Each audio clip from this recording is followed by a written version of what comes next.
Fun fact, friends, I've been knocked on my absolute arse this month financially. Yikes. And to be completely 100% transparent and honest, this morning I really thought about maybe not making this month's budget update because I was embarrassed about the way that my finances have turned out this month. Especially because I'm self-employed. When you get a bad month and you don't earn as much as you usually do, it feels like a personal failure and it feels embarrassing. And then on top of not earning as much as I usually do this month, I had a couple of unexpected financial setbacks that really kicked me when I was down. But I sat myself down, I had a word with myself, and I realized that maybe this is an important message because at the end of the day, we are in a cost of freaking living crisis, and maybe some of you watching this are also having a bad month, or maybe you did last month, or maybe you will next month, or maybe it has been a series of bad months and you feel like you are just holding on by a thread. And you know what we're not going to do? We're not going to pretend, and we're not going to brush it under the carpet because that doesn't help anyone, that doesn't solve anything. We're just going to face it straight on, and we're going to see how can we manage this situation. And that's what we're going to do today.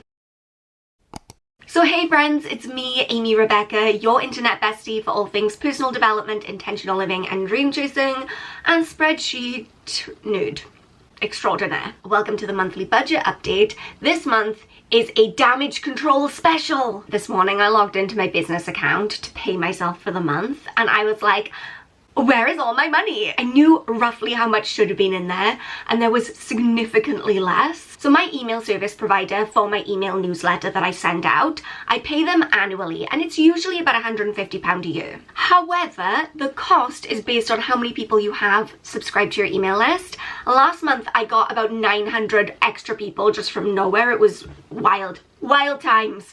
And my email list doubled. And what I didn't realize, what I didn't put together in my brain was that all those extra people had bumped me up to the next tier, and instead of £150, give or take, a year, it is now £400. So if you're not already subscribed to my email list, I'm going to leave it down in the description box. Subscribe. It's a weekly newsletter. I think you'll like it, and I've already paid £400 to send it out. So we may as well get our money's worth, you know? So between that and making less money than expected in February, as well as a couple of other big looming financial obligations that are just like staring me down from the horizon, we're going to try and claw back a little bit of money in March. So that is going to be my goal. First, let's take a look at what I spent in February. And actually, it's not that bad. My total expenses for the month came to £829.82, and I know what you're thinking, Amy, isn't your total budget for the month only £750? Yes, but I did bring in some cash stuffing money to kind of make up the difference because I had a little bit of a, like I said, February has been intense, okay? So here's a breakdown of what I actually spent. So groceries, I budgeted £20 and ended up spending £44.22. As always, I just need to point out that this is not like total groceries for the month. This is just additional groceries. You know when you like go midweek and like pick something up randomly, it's not within the weekly grocery budget, if that makes sense. Eating out, I budgeted £20 and spent £19.50, so that was a pretty good estimate. Petrol, I budgeted £50 and spent £80. Guys, let me tell you, February I was driving here, there and everywhere because my mom still can't drive after her surgery. So I've been like the unofficial Uber driver of the family. I actually ended up putting in more than £80. I put in £130, but my mum covered the cost of the rest. I think that really just goes to show that on the day-to-day for myself, I go literally nowhere. Because I only spent £50 in a month, but running my mum around to all the places that she likes to go, it was £130. That woman goes a lot of places. Anyway, car maintenance, I budgeted £50 for cash stuffing and ended up spending £185. The brake light came on, and as much as I'm at a point where I don't want to spend a single more penny on that car because it's antagonizing me, it is out to get me, it is out to bankrupt me at this point. I feel like it's plotting against me at night, sitting on the driveway, thinking of ways that it can spend my money. I did not want to pour any more money into that car this month, but I feel like brakes is something you can't ignore. I had to get new brake pads, and as you can tell, I'm thrilled about it. Okay, gifts, I budgeted £30 and spent £31.40, so not too bad. Health, I budgeted 38 to cover the cost of my contact lenses and ended up spending 70. I've just been taking my health a lot more seriously recently, and I tell you something, that is expensive. Beauty treatments, I budgeted 55 and I spent pretty much all of it. I spent £50 on getting my nails done and then redone, and then the leftover £5 just stayed in my cash stuffing wallet. Clothing, I budgeted none and spent none. Makeup, I budgeted none and spent £5.99 on a setting powder. Skincare, I budgeted 30 and only spent £8.50 because I didn't replace my eye cream yet. Hair care, I budgeted 30 and spent £2.50 on hairspray. Toiletries, I budgeted 0 and spent £16.99. I forgot to defer my Wild deodorant subscription, so I'm going to need to remember to do that next time because they come faster than I use them. Books, I budgeted 0 and spent 0. Takeaways, I budgeted 15 and spent 0. Hobbies, I budgeted 55 and spent £81.99. Charity, I budgeted £12.50 and actually spent £13.50, which is near enough it. Transport, I budgeted 0 and spent 0. Trips, budgeted 0 and spent 0. Social, budgeted 70 and spent £142.34. And I'm an introvert. So, like, what are the extroverts out there spending? Drinks, budgeted 0 and spent 0. Coffee, budgeted 5 and spent £6.90. Personal, budgeted 35 and I cash stuffed that. And miscellaneous, I budgeted 0 and spent 5. So once we account for the car maintenance, which I was able to cover from my sinking funds, I actually came in under budget. Now riddle me this, because on my spending tracker app on my phone, it says that I came in under budget by £55 exactly, but on my spreadsheet it says £55.18. And let me tell you, I've crunched these numbers for a solid 25 minutes. I've gone back and forth, I've double, triple, quadruple checked, and the numbers are the same, so I don't understand. Anyway, let's just roll with 55 and say I've got 55 left over. I would say that's pretty good. We're 2 for 2 so far in 2024 in coming in under budget, and I like that, and I hope that that bodes well for March when I'm going to be reducing the budget down to try and make up for the mayhem of February. So let's hop into March and start budgeting out everything for that. Okay, if I set my budget for March at £600 instead of £750, it should help to balance out what's gone on in February. So I'm really going to try and cut back across the board in March. With that said, I am in a beauty pageant next month, which is going to be wildly expensive because I have to travel up to Warrington and stay there.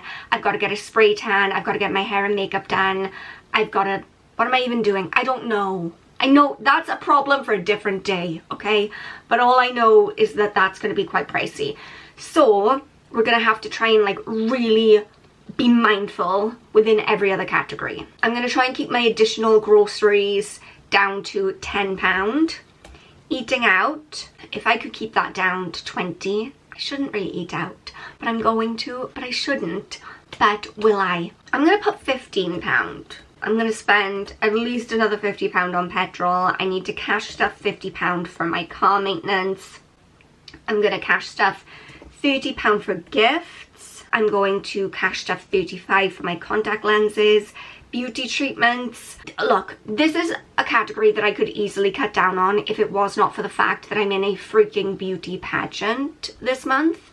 So I think I'm gonna have to put the £55 into cash stuffing for this. If I wasn't in the beauty pageant this month, then I would not put aside any money for beauty treatments. That would be the first category to go if I'm, you know, trying to seriously budget and cut down my expenses, but it's kind of bad timing. So we're gonna go with the regular 55. Clothing is gonna be, I just need to get stuff for the beauty pageant. But I can use my Vinted money. I have money in my Vinted account and I can use that to buy the clothes. So 0 money will come out of my actual budget. Perfect. Makeup, I need an eyebrow pencil. That is about £4. Nothing else. Skincare. Girl, can you hold on for another month? 0. Hair care, 0. Toiletries, 0. Books, 0. Takeaways, 0. Hobbies.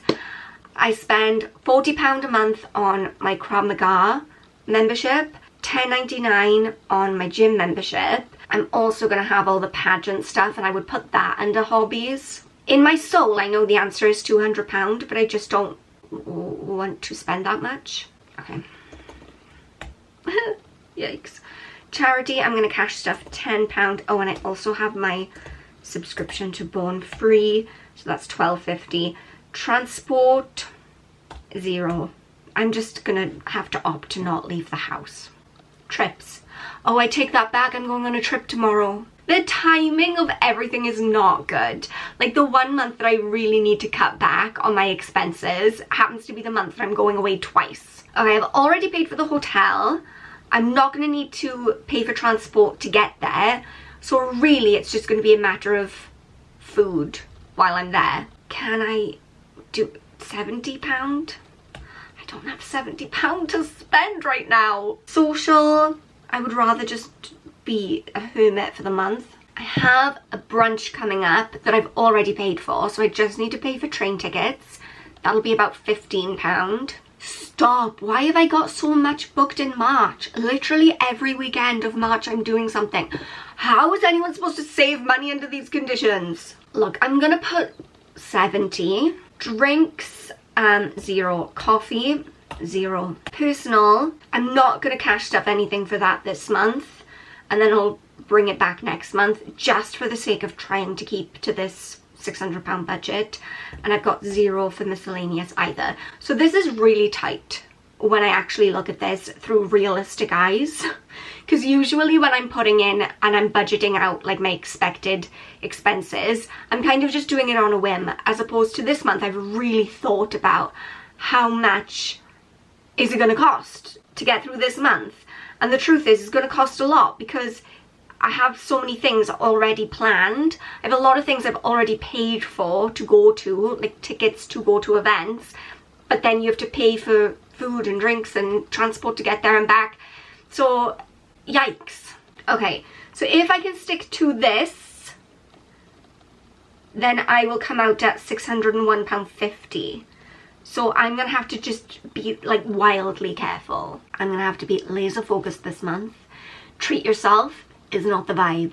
The vibe is revolutionary France. Do you hear the people sing, singing the song of angry men? Okay, let's move on, and we're going to do a brief segment on my side hustle income for the month. Okay, so one of my goals for 2024 was to make some money each month doing side hustles to put towards a big trip that I want to take. So I made a little bit of money, emphasis on little bit, doing some surveys on Ipsos ISA this month. They don't pay you out in money, they pay you in points, and then you can redeem those points for different vouchers or a cash payout. But the points are worth different values depending on which voucher you choose or whether you choose a cash payout. For instance, you need more points for a cash payout than you do for an Amazon gift card. It's a little bit confusing, but based on the amount of points that I earned in February, when I convert that into like what I could get back for it cash wise, it's about £3. Is not going to get me on my Kenyan safari anytime soon, but we'll take what we can get. And that was from Ipsos ISA, and that was through surveys. I made another £8.30 selling my teaching resources on tests this month, and I got some dividends on my free stock that I got from Free Trade. Oh, a whopping 17 pence that I earned in dividends from being a shareholder in B&M Bargains. I also made £1.12 through Top Cashback. But I haven't made anything through Etsy because I haven't even started with that yet. So that puts my total for February at £12.59, which is, you know, it is what it is. And that brings my grand total so far for the year to £63.07, which, considering I have truly been half-arsing this and not really giving it my all at all, that's not bad. That was cold. Okay, there was some little coffee grind at the bottom. Time for cash stuffing. Please just roll with the balloons. It was my mom's birthday yesterday. So usually at the end of the month, anything that I have left over from my budget goes into my Christmas tin or my £1 savings challenge. And I do have that £55 left over from February, but since I'm kind of in a little bit of a financial jam this month, I'm just going to take that £55 and reinvest it back into this month's budget so that I'm withdrawing £55 less out of my bank account, if that makes sense. So I have my 2 cash stuffing wallets here. This one is for kind of day-to-day cash stuffing, things that I know that I'll spend throughout the month, and this is for more like long-term sinking funds. And here is the cash. Okay, let me just readjust you here. Let's start with the day in, day out cash stuffing. So I need to put £55 into my beauty envelope. I definitely foresee myself using all of that in March with the beauty pageant coming up.